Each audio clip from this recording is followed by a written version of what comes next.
I am here today. I am leaving this week for my brother's wedding. Unfortunately, thank you for bringing that up.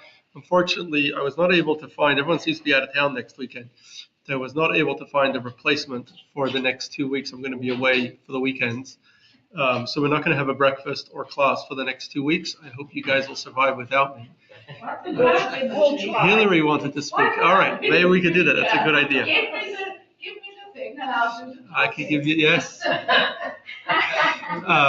the problem? You got to ask everybody else if they want to come. If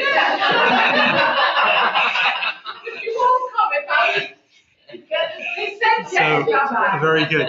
So, but we will, God willing, continue. We're going to have a 2-week break. I hate to take breaks, but it's summer. So, Are you going to summer. Australia? No, we're going to Brooklyn. To where? New York. New York. Oh, I'll be there. I'm going in hopefully in a few weeks. Oh, maybe I'll see you there. All right, let's get straight to our class because we've been live. Let's get straight to our class. Good morning, everyone. Good to see you all. So today is the Parsha this week is Parshat Korach is the name of the Parsha. And it speaks about a fellow called Korach. Korach was a first cousin of Moses who led a machloket, who led a argument against, or a rebellion, some call it, against Moses. He came to Moses together with 3 leaders from the tribe of Reuben, 2 brothers called Datan and Aviram, and a fellow called On. And but the third fellow actually pulls out in the middle. But he goes with these leaders together with 250 other leaders of Israel. They come to Moshe and they say, "You and Aaron, why have you raised yourself above this congregation? We are all holy." What was their demand? They demanded, why does Aaron and his sons, why are they the ones to serve as Kohanim? We would like to all serve as Kohanim in the temple. So they complained to Moshe. Moshe says, "You're Levites, you already have a unique role. Why are you asking for more? You should be happy with what you have." And then he tries to talk them down, and they don't listen. And so he says, "This is what we're going to do. Tomorrow morning, you'll all come here. You'll bring fire pans, pans with coals on them. And you'll put incense on those pans, and in the temple. And we will see whomever God chooses will be holy, and whomever else will die, as they had already seen, that Aaron's 2 sons, Nadav and Avihu, died when they brought unauthorized incense." And so the leaders agree to this deal, to this wager. And meanwhile, Moshe tries to go to Datan and Aviram and make peace with them. They don't want to. He summons them. They don't want to even come. They don't want to speak to him. And so the next morning, Korach summons the entire congregation to come and watch the spectacle of him and these 250 leaders who are going to attempt to offer incense. So they come with their fire pans with coals and incense. And Hashem sees all the people gathered around, and Hashem is upset. And Hashem tells Moshe to remove himself from the congregation. He will destroy this entire congregation. And Moshe and Aaron fall on their faces and beg Hashem to save the congregation, saying it is only Korach who is the instigator and his men, but these other people just came to watch. They shouldn't have come to watch, right? Because then they're supporting it. And then Hashem tells Moshe to go to the tents of Korach, Datan, and Aviram. They were now at the temple. They're going to go to where they're camped. And they go to Moshe goes to the tents of Datan and Aviram, and Datan and Aviram, and as when he goes, all of Israel follows him, of course, except for the 250 men standing with the fire pans. And when he goes, he comes to the tent. Datan and Aviram come outside of their tent, and they Datan and Aviram come out of their tent, and they stand defiantly in front of him together with their families.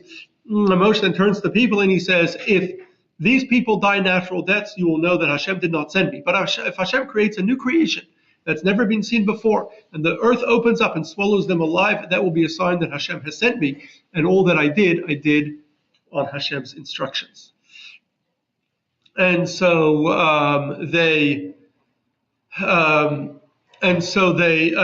at that moment, the earth opens up and it swallowed Korach, Datan and Aviram, their families, and all their possessions were swallowed up. The earth closed, and they were gone forever. The people ran away. They were scared that they would also get sucked into this opening in the earth, and so all the people fled.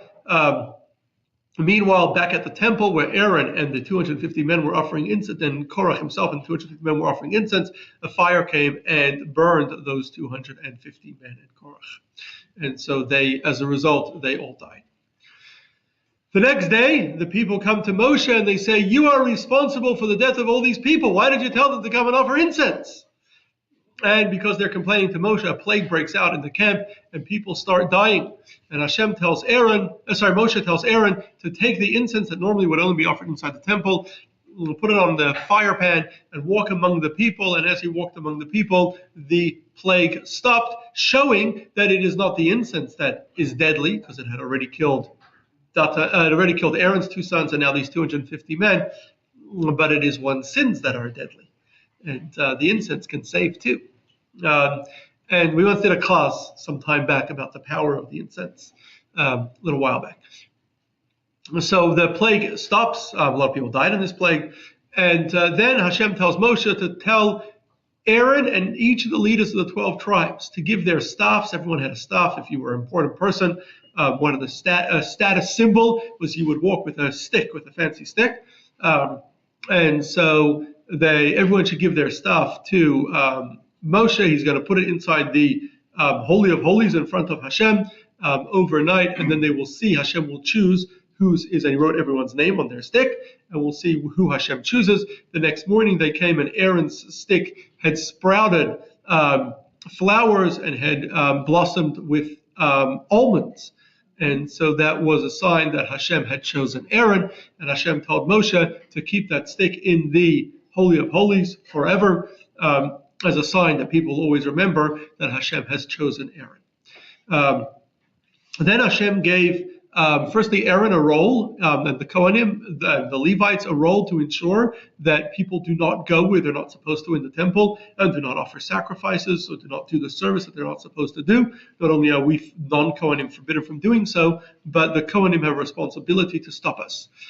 And because of the Kohanim service, the rest of the parasha speaks about various gifts that are given to the Kohanim. We give them our tithes go to the Levite. Truma is given to the Kohen. We give them also the first of our shearings and first of our fruit, and we give them they get the chest and the thigh and the of a sacrifice. And every time we slaughter an animal, we give them the arm, the cheek, and the stomach go to the Kohen. And there's a number of different gifts altogether throughout the Torah. Our sages listed 24 various gifts that we're supposed to give to Kohanim, and this is all in payment for the service that they are responsible to do in the temple. Now, today we don't observe most of those gifts, so that we do in some minor ways, but because we don't have Kohanim serving in the temple, we are all ritually impure, and for many of these gifts you have to be pure, so most of them are not observed. One notable one that is still observed is the Pidyon Haben, the redeeming of the firstborn son, where we have to give 5 shekels when someone has a first to a Kohen in exchange for their firstborn son. We did a class about it, I think about 3-4 years ago, and as some of you may recall, we then did a Pidyon Haben for some of the people who were at the class who said that they never were firstborns and they never got the Pidyon Haben. So we did that back then. That's one of the gifts. How would they know if they They didn't? didn't. So that's the parsha in short. I should also mention that this coming Shabbos and Sunday is going to be Rosh Chodesh Tammuz, the 4th month from counting from Nisan. We begin the month of Tammuz. I will not be here next week, so I will mention it now that next Tuesday, that's July 8th, Monday night, and Tuesday, July 8th and 9th, is Gimel Tammuz, the 3rd of Tammuz, which marks the Rebbe's 30th yahrzeit, 30th anniversary of the Rebbe's passing. So for us as followers of the Rebbe, it's and whom the Rebbe has impacted. This very center is inspired by him. It's a very important occasion. And so we will be having a dinner here in Farbrengen in the Rebbe's honor on July 8th, Monday night. and we are bringing out a special speaker from Israel, Rabbi Mendel Groner, who is a teacher in a yeshiva there in Israel, but he is the son of the Rebbe's personal secretary for 40 years. And so he has a lot of inside scoops and information that he will share with us from that he knows from his father, from his being there. And so that's going to be again next Monday night. If you did not RSVP, please do. We'd love to see you all here for that. Is next Sunday? Next Sunday we will not have class. No, next 2 Sundays we're not going to be here. No. Will there be somebody else? There will not be right now. I was not able to find. It's going to be canceled. Unless you want me to be the speaker. At Monday night, around that time, 6 p.m. 6 p.m. What would you speak about? All right. Any questions on the parsha? Give me the script. Well, I'll make it funny as well. Any questions on the parsha? Yes. did the average Jewish person, did they know what to do with all these Mishnah Torah laws? I mean, right now it's just coincidental. But That's a great question. It's a general question beyond the scope of our class right now. The question is, how does a Jew know all the laws, what they're supposed to be doing? The short answer is you got to learn. But there's a more complex answer we can give you another time, not for now. Oh, Any other questions on the parsha? The classes you go to school and you learn. You have a teacher who teaches you. Any other questions on the parsha? Okay, but remind me later. I'd like to answer that question later.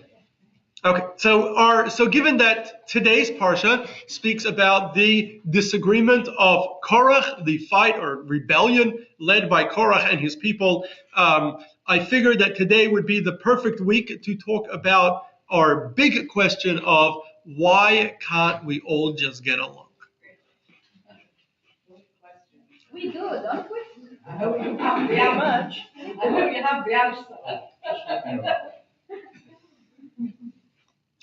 Why can't we all just get along? So our world is full of people disagreeing and fighting with each other. On an individual level, people fight with their friends. People fight with their families.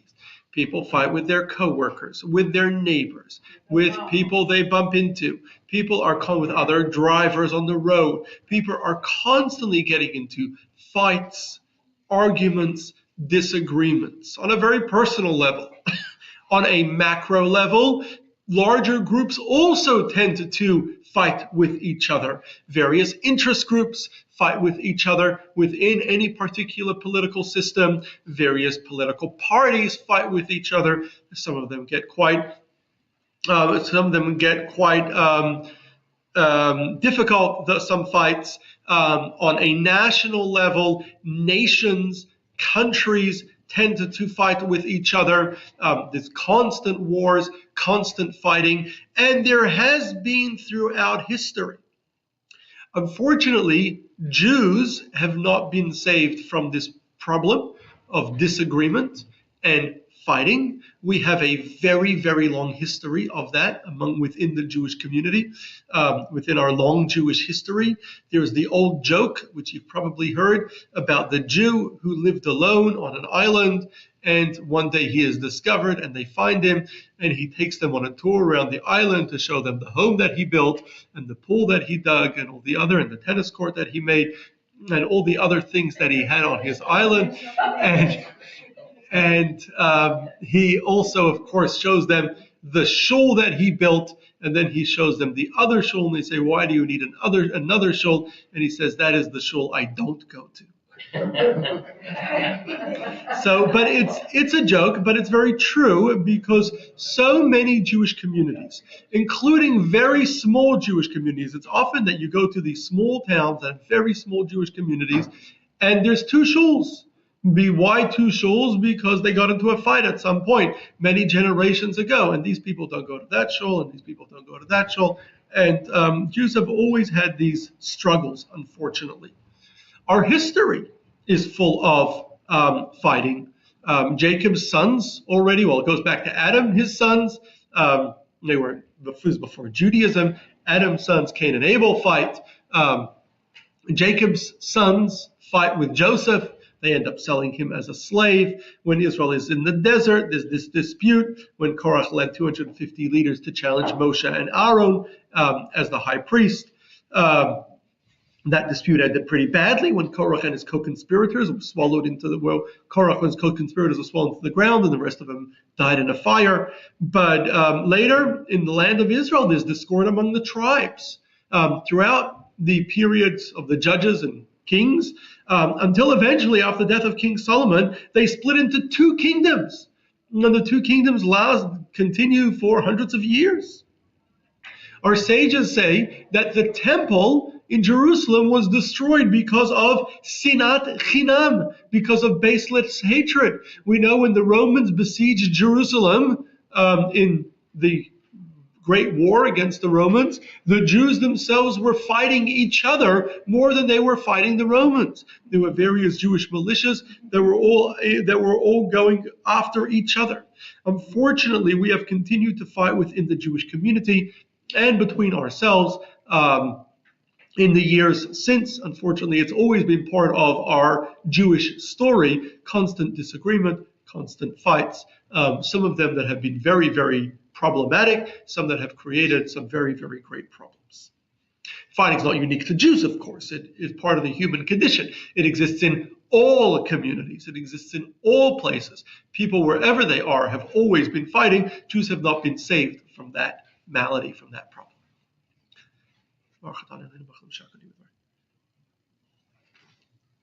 So why do humans seem to be conditioned to fight against each other? Is there a way to break this cycle of discord, learn to live together peacefully? What could we do to make our lives and the world around us more peaceful?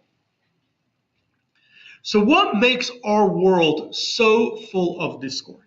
Why can't humans learn to get along? So primarily, there are many reasons for it, but primarily there are two problems that we humans have that lead to us not being able to get along. The first is that we are all very different. The Talmud says, just as no two people look the same, so too no two people think the same. We all think differently. Often we have different needs, we have different ideas, we have different beliefs. What's good for one person is not necessarily good for someone else. What's good for one person can harm the others. So often we disagree about what should be done, whether who should get limited resources. That's often how families get into fights. Whether because someone does something that somebody else finds offensive. First person, of course, didn't, right? Difference of opinion. Different ideas on how we should move forward. Often we disagree on our beliefs and our values. And so often what happens is what is good for one person is not good for someone else. What one person believes, somebody else believes different. So because we are very different and each human is so different from each other, it's very hard to get along with another human. Because it means that you're going to have all sorts of differences between you that need to be resolved. Differences in needs, differences in opinions, differences in outlook, differences in style, differences in character, all sorts of differences that need to be resolved. Very, very hard to live with a human. That's why marriage is such a difficult thing, right? Let alone family, even neighbors, right? You got to live with someone living next door to you. Very hard to live like that because we humans are so different from each other. As you speak of a larger society, there's even more room for discord. You come in contact with so many people in society, there's so many people to fight with because everyone has their own needs, their own wants, their own ideas, their own opinions. We're all very different from each other. Well, that's one problem that we face. We also have another problem. And that is that all humans are blessed with a strong ego, a strong sense of self and self-centeredness and focusing on themselves and need to care for themselves, but not just to care for themselves, but to succeed, to have what they want, what they would like, fulfill their own goals and dreams and wishes. And what happens is often that ego gets in the way of other people's ego. What I need gets in the way of what you need, or what I want gets in the way of what you want. Or you do something that I find offensive, it hurts my ego. You saw nothing wrong with it because it didn't bother your ego. Why should you see anything wrong with it? But it hurts my ego, right? And so therefore I feel the need to get you back. So it's that strong sense of self that we live in this world, and every human does, lives in a world that essentially revolves around themselves. They are at the center of their universe. I'm living to be able to live for myself, take care of myself, maybe others that I associate with myself, my family, my friends. But that means that anyone that gets in the way is hurting me. And it means that I can sometimes get in the way of other people that are not that dear to me, perhaps not myself, because if I would give them what they want or what they need, it would harm me. So my ego gets in the way. So we have two very big problems in human nature. One is that humans are very, very different from each other. There's 8 billion people with 8 billion different opinions, 8 billion different needs and wants.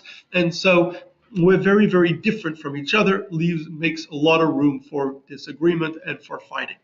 Secondly, we humans are very self-centered. We're focused mostly on ourselves and what I need and what I want and what I would like and what my dream is, what I hope to be. And it's all about I. And so somebody else's I gets in the way of my I. So with those two problems together, our natural differences and our ego, when they complement each other, what ends up happening is we have a very, very hard time getting along with other people. That's what leads to fighting, both personal and on a big macro level, communities, countries, nations. That's what leads to all this fighting. And that's why it's so ingrained in the human condition, because we are very different from each other and have very, very strong egos. We're not trying to compromise. Sorry? Can we not try and compromise? Can we try to compromise? You can. You can. How well does that work? Sometimes it works. It should work. It doesn't work all the time for some reason. It doesn't work what? Pardon? It doesn't work all the time. But absolutely, we should try to compromise. So why is it like this? Why were we humans created like this?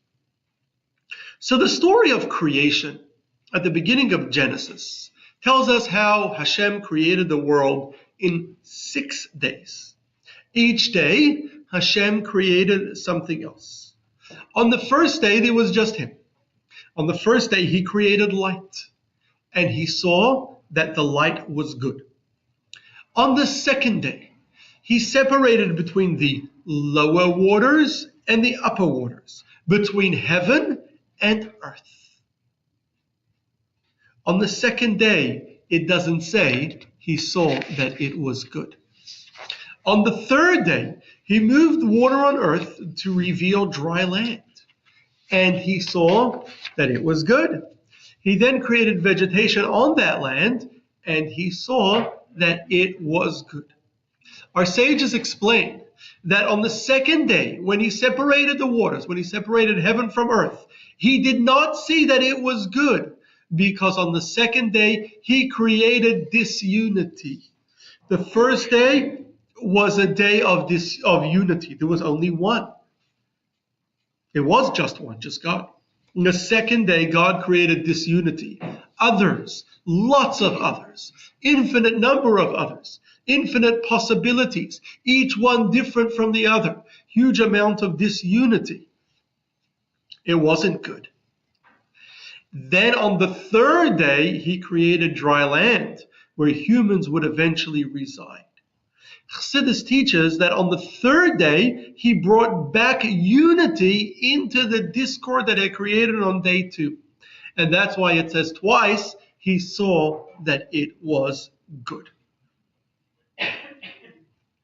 On an even deeper level, Kabbalah teaches us that the source of discord, the source of disunity, comes from what we call the universe of Tohu.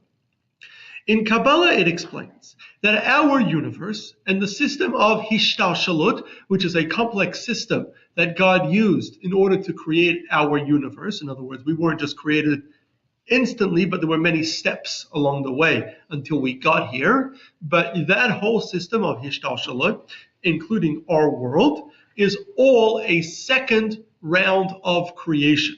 In modern terminology, we would call that Universe 2.0. However, there was a Universe 1.0, what they would call a beta universe. There was a universe that came before our universe, and before the spiritual universes that were part of the process of creating our universe, and that is known as the universe of Tohu. Tohu in Hebrew means chaos. In that version of creation, each thing existed, but existed totally on its own to the extreme. It left no room for compromise. It left no room for cooperation with another. As a result, nothing was able to function effectively. And everything that was created clashed with everything else, because each thing was there to the extreme. The entire universe crashed and fell apart. And that's a process that we call in Kabbalah Shvirat HaKelim of Tohu, the breaking of the vessels of the universe of Tohu. And then after that, God built another universe on the broken shards of Tohu, and this new universe is called the universe of Tikkun. Tikkun means fixed. This was a fixed universe. I hope that one day do a class focused just on the breaking of the vessels of Tohu, exactly what that means and how that came about. One day we'll do a class focused on it. But in Tikkun, here everything is limited. Nothing exists to the extreme. Everything in Tikkun learns to work with others, learns to compromise, and learns to cooperate. In our new universe of Tikkun, nothing exists alone. Everything interacts in a sophisticated way with everything else. Our universe that we know is a universe of Tikkun, a universe where nothing exists on its own. In our environment, everything interacts with everything else. Every molecule interacts with other molecules. Every chemical interacts with other chemicals to create our weather, to create our matter, to create what we have. Every species interacts with other species, creating a complex ecosystem that our universe is built on. Even on the bigger scale, the various planets and various systems in the universe interact with each other, creating a very, very complex system. So our universe, everything that was created in our universe does not exist on its own independently, but rather interacts with everything else within the universe. This is a universe of Tikkun. And so the dominant force in this world is what we call hitkalelut, the ability to compromise and cooperate and interact with each other in an effective way. When we work together, when various forces work together, they're able to generate all sorts of fascinating things. Imagine if every element in our universe could only exist independently of every other element. We would have nothing. Our world would be plain. Imagine if every species could only exist on its own. Our world would be very plain. Imagine if every human existed only on their own without needing to interact, needing civilization, needing society, needing to interact. Our world would be very lonely. So we live in a universe of hitkalelut, where God created in a way that every single thing that he created interacts naturally with everything else. And everything else works together to create the perfect system that designed by the infinitely brilliant creator, who can design the absolutely perfect system despite its complexity, where all various chemicals interact, elements interact with each other, chemicals interact with each other, various forces interact with of energy interact with each other, various creatures interact with each other, humans interact with each other, everything interacts, everything works together. That is our world of Tikkun. However, our world of Tikkun was built upon the broken shards of the previous universe of Tohu. So our world is built upon the Tohu. Tohu exists within our universe. And there's a lot of it within our universe. And Tohu, it explains in Kabbalah, is the sources of evil within our universe. And so we still have a significant amount of Tohu within our universe. Creations that exist in extremities. Creations that have the inability to interact with others. Creations that can only work with themselves. Creations that when they come across another creation, crash and clash. What is the cause of these differences between the universe of Tohu, where each thing exists on its own, to the extreme, without any ability to interact with anything else, and the universe of Tikkun, a universe with Hitkalalut, where each thing interacts with everything else, each thing cooperates and works with everything else around it? So Chassidus explains that in the universe of Tohu, each item, each creation is self-centered. It exists for itself, by itself. Because it is focused entirely upon itself, it is unable to interact or mix with others. It is entirely focused on itself. It has no level of sophistication, no level of complexity. Complexity comes from various different things interacting together. If it's just one thing, there's no complexity. It's simple. Simplicity. There's no detail. It's just itself and nothing else. Tikkun, on the other hand, is not self-centered. Tikkun is a universe where all of creation is created in a way that it is working for a greater purpose. It is working for a greater need. It is part of a great plan. And therefore, it doesn't exist for itself, but for something beyond itself, allowing for it to interact with others as well.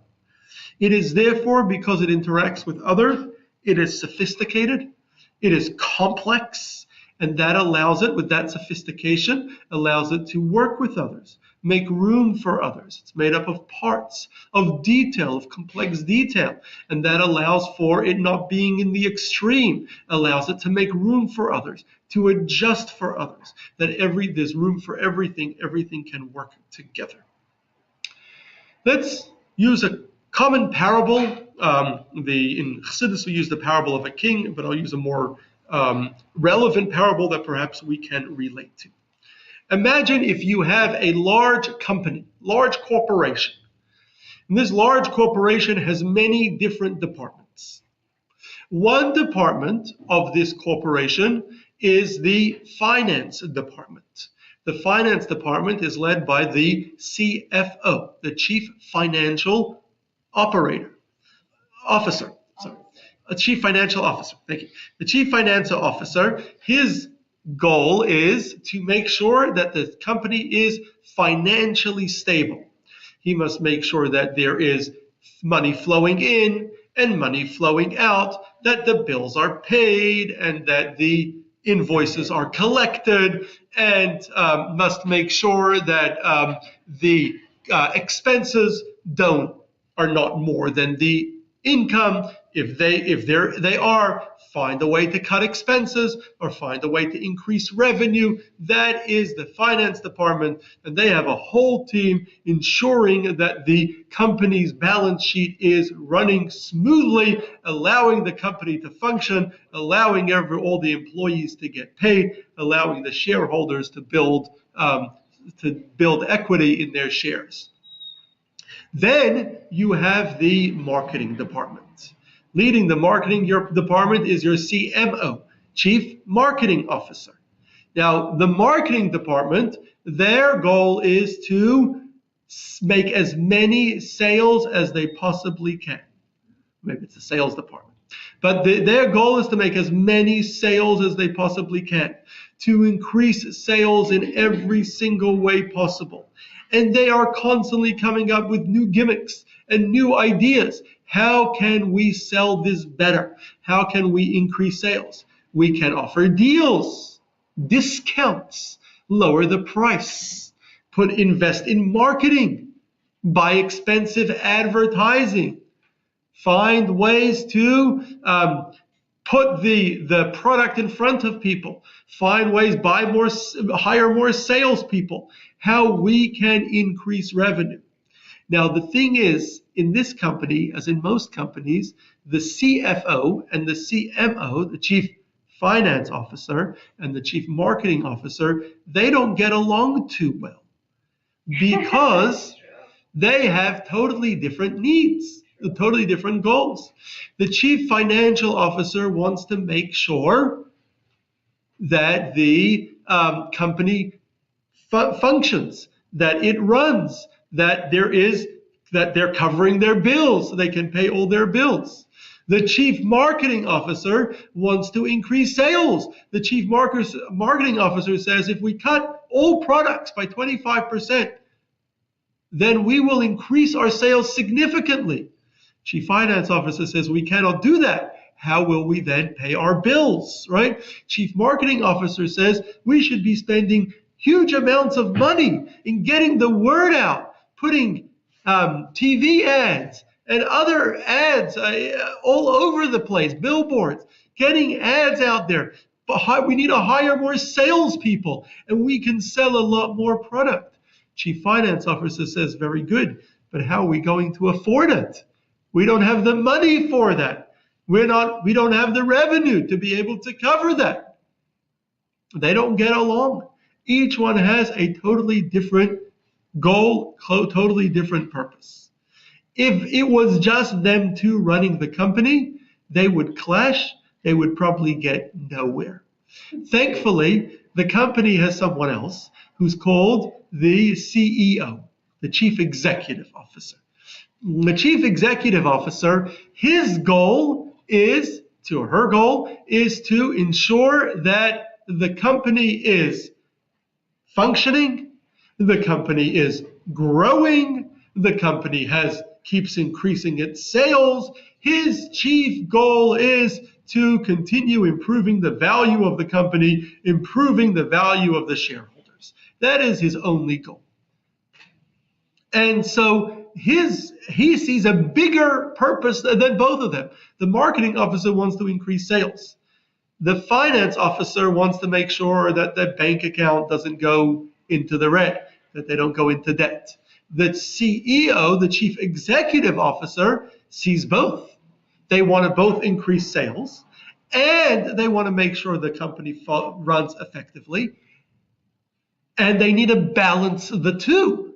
On the one hand, you want to increase sales, and sometimes you need to take certain risks, such as offering steep price cuts or spending a lot on marketing in order to hopefully increase sales. But how much risk can you take? How much sales can you realistically expect to increase? Is it worth the cost?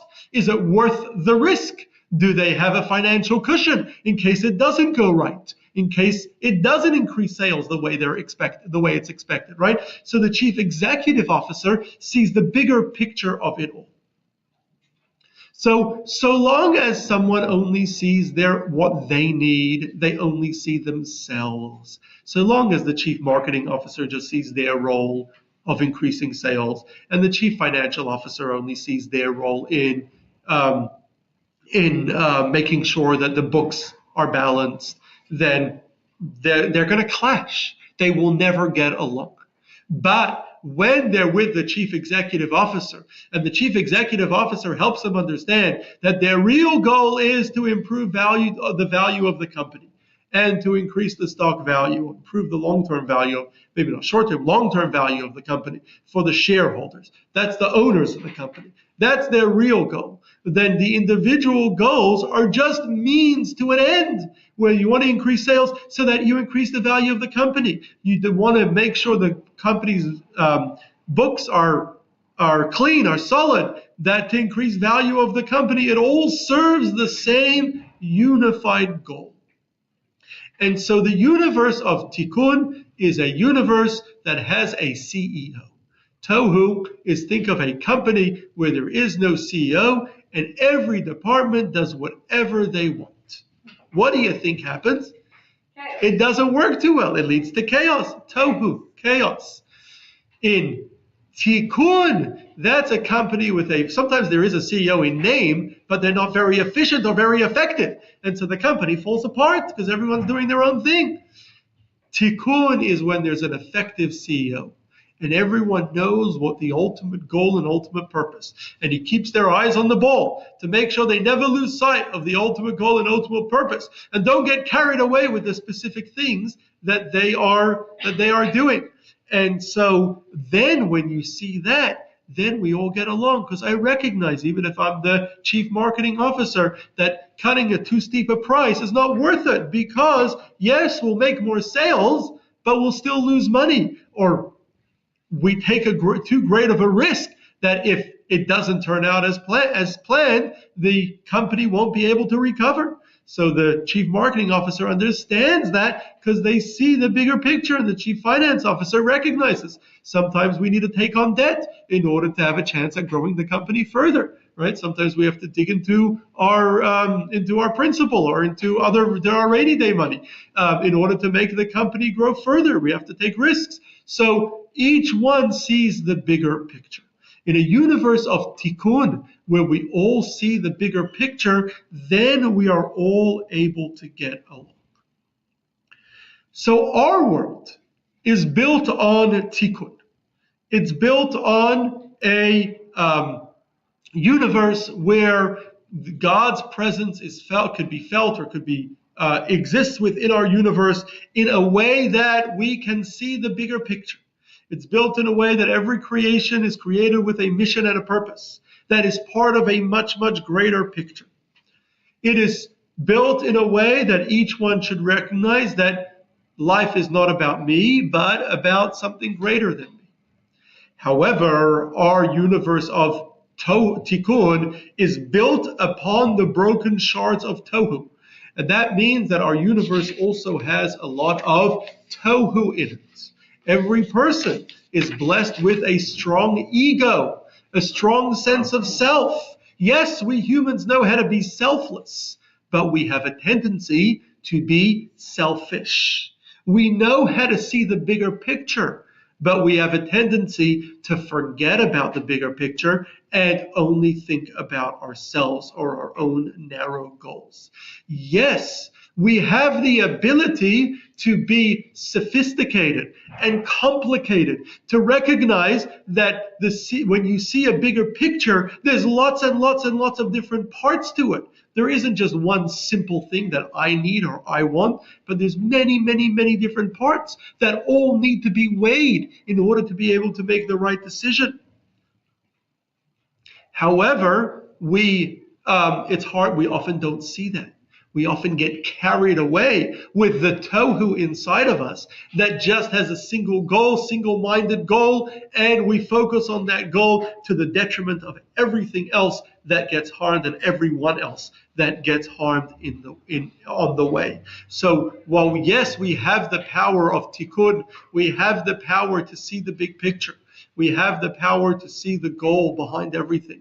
We have the power to compromise. We have the power to see things in as sophisticated and complicated. We humans tend to both be self-centered and we tend to be simple.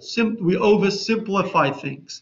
tend to see things very narrowly, in a very specific way, failing to explore all the different advantages and disadvantages, all the different impacts that any particular act or thing might have.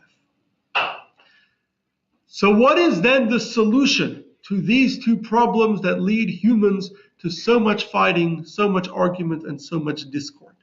So we need to employ two important traits. One is humility, and the other is sophistication. Humility means that we should not see life as revolving around ourselves.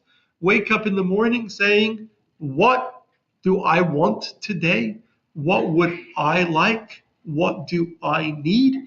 Every once in a while, someone calls me or meets with me and tells me, Rabbi, I'm giving up so much of my life for my family, for people around me. It's time I start taking care of myself. And my response always is, why? Whoever said that you're supposed to take care of yourself? Now, that doesn't mean that you do need to take care of yourself in order to take care of others. You cannot put your life jacket on others, or your oxygen mask, on others before you put it on yourself, as they tell you every time you fly. But, right? But you need to take care of yourself in order to be able to take care of others, in order to have the energy, in order to have the peace of mind to take care of others. But there's enough taking care of others, now a little bit of taking care of me. Whoever said that you were created to take care of yourself? Whoever put that as one of your purposes in life? You were not created to take care of yourself. Your goal in life is to take care of yourself only so that you should be able to make a difference in this world. Imagine an employee in a corporation saying, I've worked already most of the day. I work taking care of doing things for the corporation. I need to spend some time at work doing things for myself. You don't do that, right? That doesn't work like that. You're at work because you are hired to work for the corporation. You need to do what the corporation needs of you, not what you need for yourself. Now, you need to take care of yourself. You need to get yourself a lunch break, because if you don't take a lunch break, you're not going to work too well. So you need to take care of yourself as well in order to take care of the corporation. But right now, while you're working, you need to work. That's what you're here for. Our life is, we are on the job from the moment we are born until the day we die. Once we die, that's it. Vacation for the rest of history. But yes, you have all the time for yourself. But as long as we are alive, we are here not for ourselves. We are here to be of service. We are created by God for a purpose and a mission, to be of service to Him. We were only created, we say, Lo nivreti ela l'shamesh et koni. A human was only created to serve their Creator. That's what we were created for. We are on the job. So life is not about me and what I'm going to get and how people react to me and what are they doing for me and why are they ignoring me and why are they not taking care of me. Life is not about me. Life is about what is expected of me, what I'm supposed to be doing. Now, the moment we recognize life is not about me, it's about what I'm supposed to be doing. If someone says something offensive to me, so what? Who cares? I'm working right now. I'm on a job, right? After 120 years in the next world, I could worry about whether I would have gotten offended. But right now, there's things to do. Who cares? So what? Right? Doesn't really matter. And so there's no need to get offended. And there's no... for afterwards. So there's no need to get offended. There's no need to fight with anyone. We're all part of a greater purpose. We're all working towards the same goal. That goal is what God expects of all of us. So we're all in this together. There's no value in fighting. If we fight, we're only harming our greater goal. We're only harming our greater purpose. So the first thing that we need is we need to have a strong sense of humility. A humility in the sense that we recognize that I was not created for myself. My life is not about me. I should not live in a life that revolves around myself and what's in it for me. I need to live life about what is my goal, what is my purpose, what am I supposed to be doing. I should care for myself to the extent that I need to in order to fulfill my goal and purpose. Secondly, we need to remember that the universe that Hashem created is extremely, extremely complex. This endless number of items, possibilities, 8 billion people, right? Lots of people, lots of different ideas, it's very, very complicated. That means that there's often different approaches. There's often different ways to do things. Often needs of one don't often work with needs of the other. And so if we're all working towards the same goal, we need sophistication. We need complexity. We need to recognize that there's no simple answer. Not always what I feel like doing or what I want to do is always the best thing to do. There's others that may be impacted. It may impact others negatively. We need a certain level of sophistication. That sophistication allows us, and that humility and sophistication together allows us to find compromise. Now, of course, there's a very important limit to this ability to find compromise. There are certain things that are clear rights and wrongs. And we are lucky to have the Torah, which is a guidebook, a book of instructions that gives us very clear rights and wrongs. Certain things are right and certain things are wrong. And when something is wrong or when something is right, there is no room for compromise because that is right and wrong. We cannot compromise. On other things, we can compromise. On what color the wallpaper should be, that's something that we can compromise on. But on right and wrong, whether it's okay to hurt another person or okay to transgress one of God's commandments, that's something that cannot be compromised on. But even then, even when perhaps someone is doing the wrong thing or pushing you in the wrong direction, even then there isn't always a simple, single answer to how to respond to that. Sometimes the responses need to be complicated. If someone is doing the wrong thing and you go and shout at them, that may be affected. Most of the time it probably won't be. You need a sophisticated approach to be able to approach how to deal with it. So yes, there are clear rights and wrongs, but generally in life, even recognizing clear rights and wrongs, there is how we react to particular situations is almost always complicated. There isn't a simple answer, and we need to be sophisticated to be able to figure out how the best way to approach a particular scenario, ensuring that we get along, ensuring that we work together, ensuring most importantly that we maximize our goal and purpose to follow God's will in this world and make our world more godly. Most of the time, almost all the time, disagreement or fighting is counterproductive. It's not going to achieve the desired long-term goal. It may achieve our short-term goal of feeling better about ourselves. Usually it doesn't do that either, but it definitely won't achieve our long-term goal. And so therefore, in order to be able to learn to get along, in order to stop fighting, we need two very, very difficult traits. Difficult, and that's why most people don't succeed at it. And that's why there's so much fighting. We need to have humility and we need to have sophistication. When Hashem created the world, we said earlier, the first day there was just him and nothing else. The second day, he created an infinite amount of creations with infinite possibility. He created discord. That separation created a reality where those things tended to clash. That clash included both a clash within creation, among creations, as well as a clash between creator and creation. Creation cares for itself, is interested in itself. Creator created creation for a purpose. So there's a natural clash between creator and creation. On the third day, he brought unity. The unity that he brought on the third day was both between creator and creation, as well as within creation itself, by giving creation a sense of purpose, a sense of shared destiny, a mission, a universal mission that all of us share together, and a sense of the ability of sophistication, the ability to work together, the ability to interact with each other in a sophisticated way that allows us to create and build complex societies.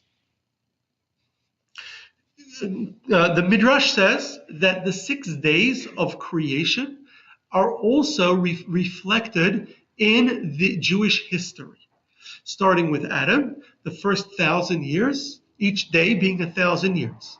The first millennium, excuse me, the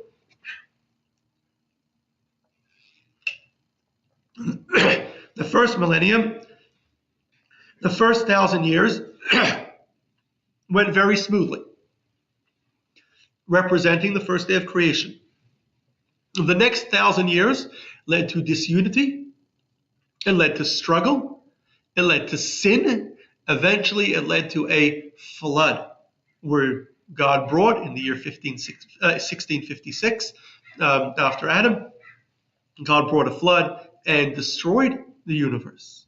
There was still more discord and disunity, and that culminated with building the Tower of Babel that ended up with everyone being spread out all across the world.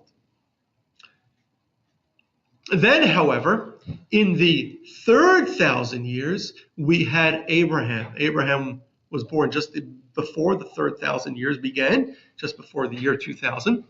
And we had Abraham and the giving of the Torah. The Torah was given a couple hundred years after Abraham, and during that time, the Torah brought purpose and unity to creation. So today, how can we avoid disunity, conflict, fighting? How can we avoid it? So, as we said, the primary causes of disunity and conflict are ego and simplicity, oversimplification. The solution to that is humility and sophistication. For us as Jews, what gives us humility and sophistication? Our Torah. That is why the Torah tells us that when we arrived at Sinai to receive the Torah at God, it says He camped. Instead of saying they camped, the Torah says He camped. Our sages say we were like one person. We were all united. Why were we united? Because the Torah is what unites us. The Torah is that purpose. That's what gives us our greater purpose, our mission for why we are living. Look into the Torah and you find your purpose. And the Torah gives us that sense of sophistication.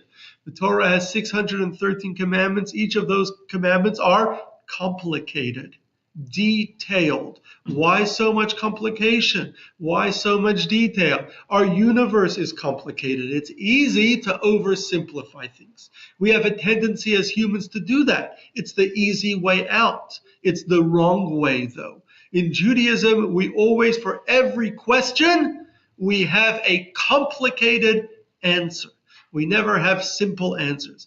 Answers are always complex. Often Jews answer questions with a question, right? We know that, right? We never have a simple answer to anything because our universe is complex, our mission is complicated, and what we're supposed to be achieving is complex. So for us Jews, the solution to the challenge of disunity that comes from arrogance and oversimplification is to commit to the Torah, to study the Torah and live by the Torah.